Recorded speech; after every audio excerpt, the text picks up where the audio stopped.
या ठिकाणी नागपूरमध्ये संदीपजी जोशी आणि संपूर्ण टीमने एक अतिशय चांगलं महाआरोग्य शिबिर आयोजित केलं। वेगवेगळे हॉस्पिटल्स, शासकीय हॉस्पिटल्स असे सगळे एकत्रित करून या ठिकाणी हजारो जे पेशंट्स आहेत त्या पेशंट्सची तपासणी आतापर्यंत जवळपास 31,000 पेशंट झाले, पण 50,000पेक्षा जास्त पेशंट्सची तपासणी या ठिकाणी होईल।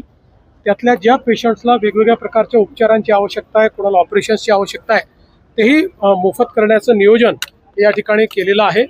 शासकीय आणि खाजगी क्षेत्रातले सर्व प्रथितयश डॉक्टर्स जे आहेत, उत्तम डॉक्टर्स आहेत, हे सगळे एकत्रित आलेले आहेत। त्यामुळे स्पेशालिटीचा फायदा हा नागरिकांना मोफत या ठिकाणी देण्याचा प्रयत्न आहे आणि अतिशय चांगल्या पद्धतीनं हे शिबिर या ठिकाणी आयोजित झालं आहे। भाऊ, हे सांगा, दिल्लीवरून तुम्ही काल आले, खूप बातम्या आल्या, चर्चा खूप आहे, वाढदिवस झाला आणि मी आज नागपुरात आहे, संध्याकाळी मुंबईत जाणार आहे, मी मुंबईतच आहे, मी महाराष्ट्रातच आहे। विद्यार्थ्यांच्या आंदोलनाच्या इच्छावर कुठेतरी ठाकरे बंधू सेलिब्रेशन करताना पाहिलं। चला, काही हरकत नाही, त्यांना सेलिब्रेशन करता काहीतरी कारण मिळालं याचा मला आनंद आहे आणि आम्ही देखील आनंदी आहोत। शेवटी अशा प्रकारचे जे प्रश्न असतात हे कुठल्या व्यक्तीचे, कुठल्या पक्षाचे प्रश्न नसतात, तर हे तरुणाईला भेडसावणारे प्रश्न आहेत।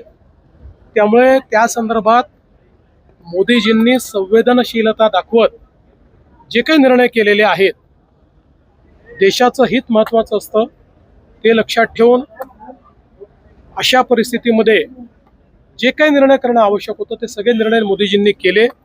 आणि आता सोमवारी उद्या मला असं वाटतं की विधेयक देखील लोकसभेमध्ये त्या ठिकाणी मांडलं जाणार आहे की ज्यातनं पुढच्या काळामध्ये आमच्या तरुणाईचं जे भवितव्य आहे हे सुरक्षित राहण्याकरता कठोरतम कायदा, हा देशाच्या आणि जगाच्या इतिहासात असा कायदा कुठेच झालेला नाही, असा कायदा करण्याचा जो काही निर्णय केलेला आहे, मी खरोखर मोदीजींचे त्याबद्दल आभार मानतो। ब्लॉक झाली आहे, भाजप विरुद्ध भारत असा संघर्ष सुरुवात झाला असे उद्धव ठाकरे म्हणाले। मला असं वाटतं की अशा प्रकारचे डायलॉग्स हे गेल्या 10 वर्षात त्यांनी अनेक वेळा मांडलेले आहेत, पण त्यांचे डायलॉग्सचा कोणावरही असर होत नाही।